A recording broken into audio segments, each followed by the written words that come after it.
Salam, hər vaxtınız xeyir. Uzun müddətdən sonra yenidən bir uzun YouTube videosu ilə qarşınızdayam. Bu videoda maaş narazılığını müzakirə edəcəyik. Bu məsələ ilə bağlı bəzi fikirlərim var. Bunları sizlə bölüşəcəm. Hansı ki, müəyyən bir düşüncə qəlibi var. O düşüncə qəlibini bizim üçün, iqtisadiyyatımız üçün, inkişafımız üçün yanlış hesab edirəm. Və bu videoda da bu fikirləri sizlə bölüşəcəm. Siz də öz fikirlərinizi rəylərdə bölüşərsiniz. Məndən nə dərəcədə razısınız, nə dərəcədə deyilsiniz, fikirlərinizi bölüşərsiniz. Gəlin başlayaq. Deməli, bu videonun ideyası necə çıxdı, onu sizdən əvvəlcə bölüşüm. 1-2 gün əvvəl Facebookda gəzərkən bir iş elanı qarşıma çıxdı və o iş elanına yazılmış çoxlu rəyləri gördüm. Mən də düşündüm ki, elə bu iş elanı və bu rəylərin üzərindən keçərək sizə çatdırmaq istədiyim fikirləri rahatlıqla çatdıra bilərəm. İndi isə gəlin iş elanı ilə tanış olaq. Bir iş elanıdır. Part-time ofis meneceri, content assistant yazılıb. Gəlin digər detalları da oxuyaq, əvvəlcə ətraflı tanış olaq. İş saatı 14:00-20:00, təxminən 6 saatlıq bir iş saatından söhbət gedir. Maaş 300 manat. Lakin mötərizədə yazılıb bütün işlər öyrədilir, performansa görə maaş artımı tez-tez olacaq. Deməli, əgər bir maaşın altında belə bir cümlə yazılıbsa, bu mənə onu göstərir ki, elanı paylaşan şəxs də maaşın az olduğunu bilir. Lakin öz şərtlərinə görə, parçası olduğu şirkətin və ya qrupun şərtlərinə görə və ya əmək bazarının şərtlərinə görə bu maaşın az olduğunu bilir. Ona görə belə bir şey qeyd edib ki, biz baxmayaraq ki, maaş azdır, bununla bunu kompensasiya edirik. Bir növ bu mesaj mənə onu deyir. Axtardığımız namizəd kimdir? Komandamıza uyğunlaşa bilən, öyrənməyə açıq, pozitiv, məsuliyyətli bir komanda yoldaşı. Təcrübə vacib deyil. Hər şey sıfırdan öyrədəcəyik. Sadəcə uyğunlaşmaq, operativ işləmək və yaradıcı düşünmək kifayətdir. Eşək yenə xoş sözlər istifadə edib, müəyyən xoş vədlər verib, pozitiv bir komanda yoldaşı axtarmaq istədiyini deyib, ondan əlavə hər şey öyrədəcəklərini vurğulayıb. Yəni bunlar hamısı mənim üçün yaxşı qeydlərdir. Davam eləyək, gündəlik dəstək. Yəni nə tip işlər görəcəyik yəqin ki bu. Story post paylaşmaq, gələn mesajları cavablamaq, müştərilərlə əlaqə saxlamaq, trend videoları izləyib müştəri üçün uyğun adaptasiya ideyaları hazırlamaq, video kontent üçün təkliflər vermək. Bəli, elə də çətin olmayan, başlanğıc səviyyəsində olan bir adamın elə biləcəyi tipli tapşırıqlar kimi görsənir. Ofis idarə etmək. Bir növ bunu iki fərqli kateqoriyada qeyd edilib ki, çünki burada bir növ iki işin birləşməsi var.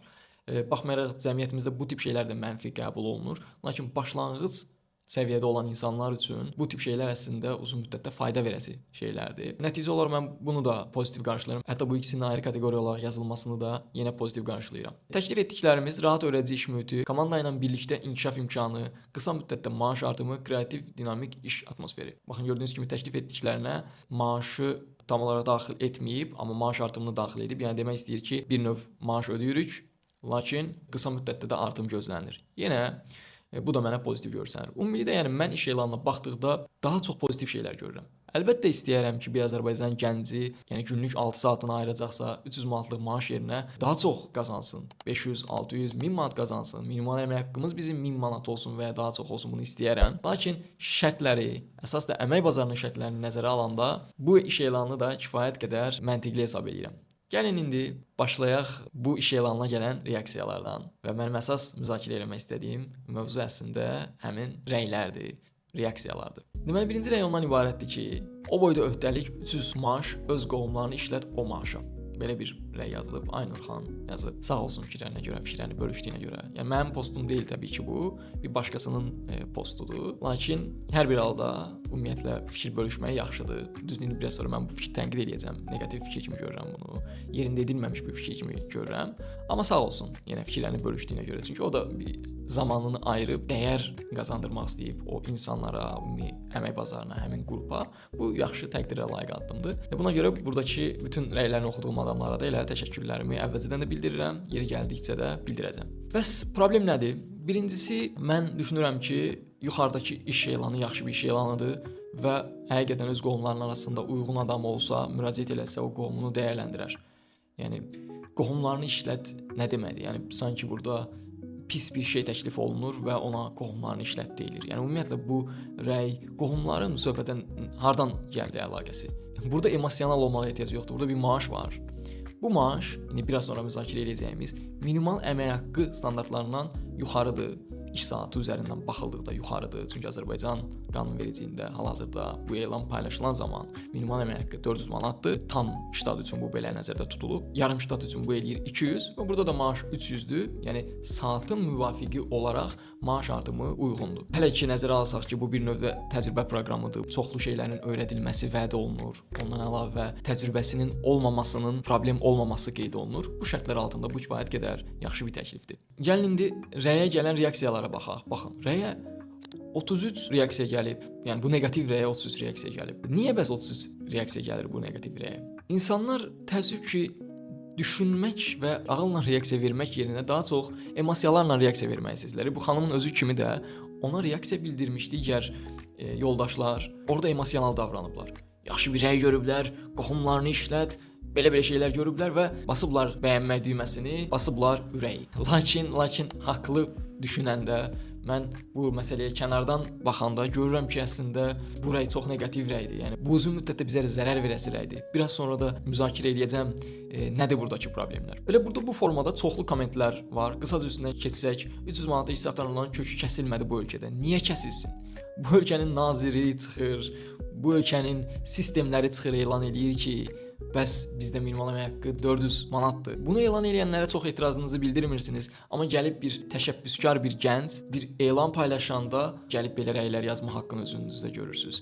Axı o da istəyir iş görsün. Yəni burada biznes adamının heç mi şərtləri nəzərə alınmır? Axı biznes adamının da resursları məhdud deyil. O da müəyyən bir kredit götürüb bəlkə də. Həmin kreditlə düşünür ki, əmək bazarında bu qədər mən məbləğə işə götürəcəm və bu qədər qazanacam. Hələ mən kreditimin faizini ödəməkdən əlavə biraz da işləri böyüdüb uzun müddətdə işləri axına salacaq bir sistem quracam. O da bəlkə belə düşünür. Yəni burada heç bu rəyi paylaşan, bu qrupun rəhbərinin heç şərtləri nəzərə alınmır axı bu yazdığınız rəylərdə. Kökü niyə kəsilsin? Kəsilməsin kökü. O təşəbbüskarların kökü kəsilməsin. Onlar daha çox olsunlar. Dediyim kimi bu heç bir qeyri-qanuni bir şey etmir. Əmək bazarının qaydalarına uyğun olaraq bir elan paylaşıb. Yəni bəlkə də bu iş rəsmi deyil, bəlkə işin o tərəfləri var. Əlbəttə haqlısınız, amma kökü kəsilmək sözü işlənəcək qədər də mənfi bir şey etmir. Tam əksinə təşəbbüskarlıq göstərir. Aslı xanım, mən sizə təklif edirəm ki, siz gedin belə bir komanda qurun və gəlin burada 1000 manatlıq, 3000 manatlıq iş elanları paylaşın. Əgər edə bilirsinizsə, bizi niyə özünüzün imkanlarından məhrum saxlamısınız? Niyə ölkəmizə bu fürsətləri vermirsiniz? Siz də verin bu ölkəmizə bu fürsətləri və biz də sevinək və elə olan halda nə olacaq? Biz 300 manatlıq iş elanı gördükdə və sizin iş elanlarınızı gördükdə, hansı ki onlar yəqin ki 1500 manat olacaq, 1000 manat olacaq, biz onları seçəcəyik. Əmin olun onları seçəcəyik. Aslı xanım. Hətta bəlkə bu elanı paylaşan bəylə sizin aranızda müəyyən müqayisə aparsa, bəlkə sizinlə işləmək müəyyən qədər çətin ola bilər. Ona baxmayaraq biz gəlib sizi seçəcəyik. Yaxşı, yəni mən demirəm, bəlkə də əksinədir, bəlkə də bu elanı paylaşan bəylə işləmək daha çətindir. Şərtlər mənə biraz onu göstərir ki, bu elanı paylaşan bəyin niyyəti çox daha yaxşıdır. Bir növ öyrətmək istəyindən, komanda ilə bağlı məsələləri öz elanında vurğulamasından, sizin isə rəyiniz neqativ rəydir, kökü kəsilmədi və s. sözləri istifadə etmisiniz. Buradan mən o qənaətə gəlirəm ki, bəlkə sizinlə işləmək daha çətin olar, ən azı mənim üçün. Amma buna baxmayaraq, siz o qədər böyük maaş fərqini ortaya qoysanız, mən düşünürəm ki, mən də olmasam, əmək bazarında bir çox hal-hazırda iş axtaran şəxslər sizin iş elanınıza müraciət edəcəklər, sizin işə qəbul olmaq istəyəcəklər. Davam eləyək. 300 manat bir insanın iş vaxtı, yol pulu, yemək verilmirsə, yemək pulu. Vəsə bitdi. İnsanlar çarəsizlikdə işləyir, bəzi qansız işə götürənlər bundan istifadə edir. Yenə bayaqki kimi bir postdur, buna çox detal bildirməyəcəm, amma gördüyünüz kimi buna da çoxlu reaksiya gəlib, bunu bəyəniblər insanlar. Çünki görürsüz, qansız sözü və s. işlədir və insanlar bunu bəyənirlər, hansı ki burada heç bir qansızlıq yoxdur. Əgər qansızlıq varsa, baxın mən Asiyada gəzmişəm, orada ailələr var idi, ailənin 3-4 fərdi işləyir və ay ərzində ailə üçün sadəcə $100 pul qazanırlar. Bəs bu o deməkdirmi ki, Asiyadakı iş verənlər daha qansızdır? Deyirlər, sadəcə oranın şərtləri onu tələb eləyir, buranın şərtləri onu tələb eləyir və Avropanın şərtləri, dünyanın inkişaf eləmiş ölkənin şərtləri isə başqa şeylər tələb eləyir. Bunlar iqtisadiyyatla bağlı olan şeylərdir. Bunlar insanlarla bağlı olan şeylər deyil, bunlar sistemlərlə bağlı olan şeylərdir. İnsanlar burada çox az rol oynayır. İnsanlar bəlkə ola bilər bunu pozitivə doğru dəyişsinlər, amma günün sonunda iş həyatında iqtisadi olaraq verilməyən bir qərar onsuz da uğursuzluğa düçar olacaq. Nəticə olaraq qoy elə İqtisadi olaraq bu qərarlar verilsin, biznes qərarları kimi verilsin, bəlkə elə də bizi ağ günlərə çıxarda bilərik. birlikdə işləyərək, hansı ki emosiyalarla, hansı ki digər formada düşüncələrlə qərar verməkdənsə iş həyatında iqtisadi olaraq qərarlar vermək, rəqabətçil qərarlar vermək daha yaxşı nəticə göstərir. Bunu bəyəndiyiniz Amerikadan və ya dünyanın digər vəhşi kapitalist olan ölkələrindən görmüşük ki, bu məsələlər biraz elə tənzimlənsə daha yaxşıdır. İqtisadi artım üçün daha yaxşıdır. Bunlar yanlış tutumlardır hamısı. Gəlin digərlərinə də baxaq. İnşallah işçi tapa bilmərsiniz. Pis rəydir. Yəni inşallah tapa bilərlər. Niyə ki? Hal-hazırda bir gənc 300 manatlıq bir iş axtarırsa, onun işini bu qədər vaxt ayırıb qarşılığında 300 manat almağa hazırdırsa, niyə tapa bilməsin? Qoy tapsınlar da. Qoy bu iki adam bir-birini tapsınlar və əmin olun tapacaqlar. Yəni çünki dediyim kimi bazarı qarşı dayana bilməzsiniz. Yəni bu rəylərinizdən yüzlərlə yazın, qonum-qonşunu yığın, gətirin. Mübarizə aparın, yazın, daha sərt sözlər yazın, amma bazara qarşı mübarizə apara bilməzsiniz. Mübarizə aparmaq istəyirsinizsə, nə gözəl, yəni təqdirə layiqdir, amma başqa yolları var.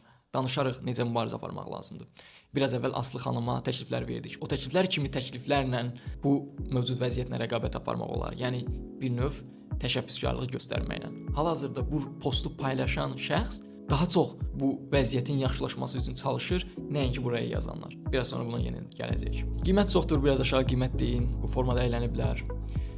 Yəni əyləndiklərini düşünüblər. Sonra Əmək və Əhalinin Sosial Müdafiə Nazirliyinə şikayət edənlər var. Elədiniz şikayət. Lap belə sistem işlədi, yəni bu mexanizm işlədi və bu yoldaşı bu elanı paylaşdığına görə məsuliyyətə cəlb elədilər. Hətta deyək ki, tutdular. Düzdürmü? Böyük cərimələdilər, bu adam iş həyatını dayandırmaq və ya götürdüyü krediti artıq ödəyə bilmədi və nəticə olaraq işi, biznesi dayandırmaq məcburiyyətində oldu. Nə olacaq bilirsiniz? Orada hal-hazırda o komandada işləyən, müəyyən məbləğ işləyən, çox maaş alan da ola bilər, az maaş alan da ola bilər, 8 nəfər işsiz qalacaq. O 8 nəfər işsiz qalanda bilirsiniz nə olur? Əmək bazarına çoxlu təkliflər yaranır. Yəni əmək bazarında öz əməyini satmaq istəyən şəxslər yaranmış olur. 8 nəfər yeni bir adam qoşuldu bu bazara. Sizin bu təşəbbüsünüz nəticəsində hansı ki siz şikayət etdiniz və bunun qarşılığında o 8 nəfər işsiz qaldı və onlar əmək bazarında artıq işsiz olaraq qeydiyyatdan keçdilər. Qeydiyyatdan keçmələrinə ehtiyac yoxdur. Yəni bir növ bu artıq təbii olaraq onlar işsiz oldular. Belə olanda elə bilirsiniz irəlilədik biz, irəliləmədik. Əgər bu etdiyinizdən əvvəl insanlar 300 manat maaşa hazır idilərsə işləməyə, indi artıq 295 manat maaşa hazır olacaqlar işləməyə. Nə oldu? Gerilədik. İrəliləmək necə olur bəs? İrəliləmək belə olur ki, bu postu paylaşan yoldaş ona lazım olan adamı tapır, işləyir, daha çox dəyər yaradır, iqtisadiyyat biraz irəli gedir, onun biznesi biraz irəliyə gedir və 3 yeni işçiyə ehtiyac olur. Bu zaman nə oldu? Bazarda iş yerləri yarandı və artıq daha əvvəl insanlar 300 manat işləməyə hazır idilərsə, indi 305 manata işləməyə hazırdılar. Nə oldu deməli? Nə nəticə çıxardıq buradan? Ey rəy yazan yoldaşlar, nə nəticə çıxardıq? O nəticəni çıxartdıq ki, bu elanı paylaşan sizin probleminizə, sizin narahatlığınıza sizdən daha yaxşı həll yoludur. Sizin həll yolunuz, sizin təklifləriniz, sizin rəylərinizin heç bir dəyəri yoxdur. Təəssüf, belədir. Nə yaxşı ki də belədir. Yəni sizin üçün təəssüf. Mən amma məmnunam. Yaxşı ki də belədir. Yaxşı ki də azad bazar var. Sizin rəylərinizdənsə, sizin fikirlərinizdənsə sistem hal-hazırda azad bazarın əlindədir. Nə yaxşı. Yoxsa nələr eləyərdiniz bizim təşəbbüskar gənclərimizə? Belə özünüz digər rəyləri də oxuya bilərsiniz, videonu dayandırıb oxuya bilərsiniz. Çox yanlış rəylərdir. Sil yazan var misal üçün. Niyə silsin? Niyə silsin? Bəlkə buradan bir nəfər adam özünə iş tapacaq. Niyə silsin? İndi keçirik ikinci başlığımıza. Problemi müəyyən edək. Bu insanlar necə belə elan paylaşır?